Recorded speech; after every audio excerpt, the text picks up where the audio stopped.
अगर अभी तक आपने गो डिजिट का आईपीओ में अप्लाई नहीं किया, फाइनल कल लास्ट दिन रहने वाला है अप्लाई करने के लिए, और आप अप्लाई करने की सोच रहे हैं, तो उससे पहले कुछ इंपोर्टेंट डिटेल्स आपको देख लेनी होगी, उसके बाद ही आपको इस आईपीओ में अप्लाई करना, अदरवाइज आपको बड़ा लॉस भी यहाँ पर हो सकता है। मैं आपको बता दूं, जीएमपी में अच्छी खासी गिरावट गो डिजिट के आईपीओ में देखने को मिली है। ठीक है।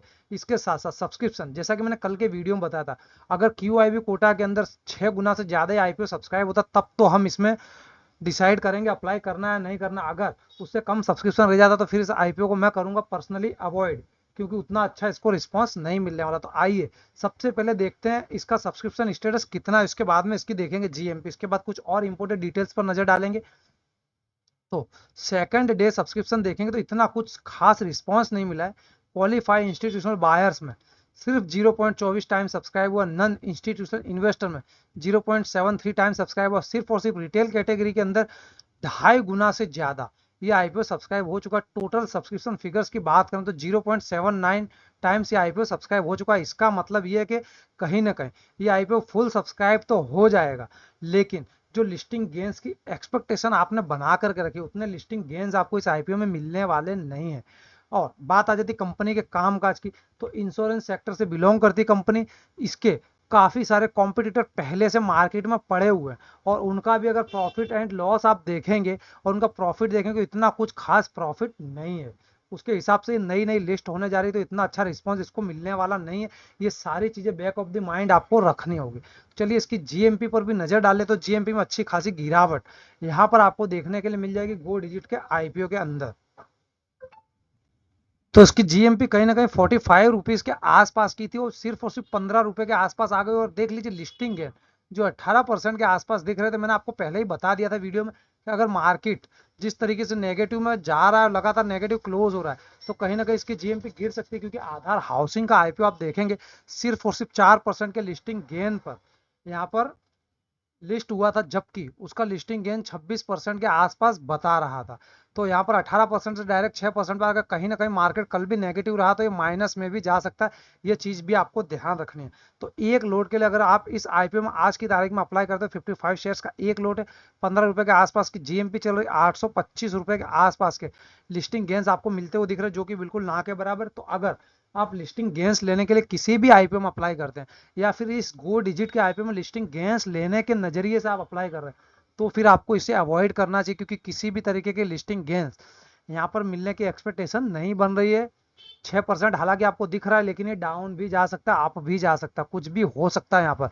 जिस तरीके से मार्केट की मूवमेंट है, इलेक्शन के कारण बहुत ही ज्यादा वॉलेटिलिटी हो गई है, और इंडिया विक्स लगातार नए हाई बनाते जा रहा है, 15 महीने के हाई पर है अभी। तो ये चीजें सारी की सारी चीजें आपको दिमाग में रखनी, उसके बाद ही आपको अप्लाई करना है। तो यहाँ पर कुछ और डिटेल्स देखेंगे हम। तो अगर आप एक लोड के लिए इस आईपीओ में अप्लाई करते हैं, तो 55 शेयर्स का एक लोड रहने वाले, ऑलरेडी मैं आपको बता चुका हूँ। ये देख लीजिए 15 तारीख को ओपन हुआ था, 17 को क्लोज हो जाने वाला, 26 से 14 करोड़ का आईपीओ, उसमें 11 से 25 करोड़ का फ्रेश इश्यू, बाकी का ऑफर फॉर सेल है। रिटेल कैटेगरी यहाँ पर सिर्फ और सिर्फ 10% के आसपास है, ज्यादा रिटेल कैटेगरी नहीं है। तो एक लोड से ज्यादा आपको अप्लाई करना नहीं है, क्योंकि एक ही लोड मिलेगा, अगर आपको मिल गया तो भी।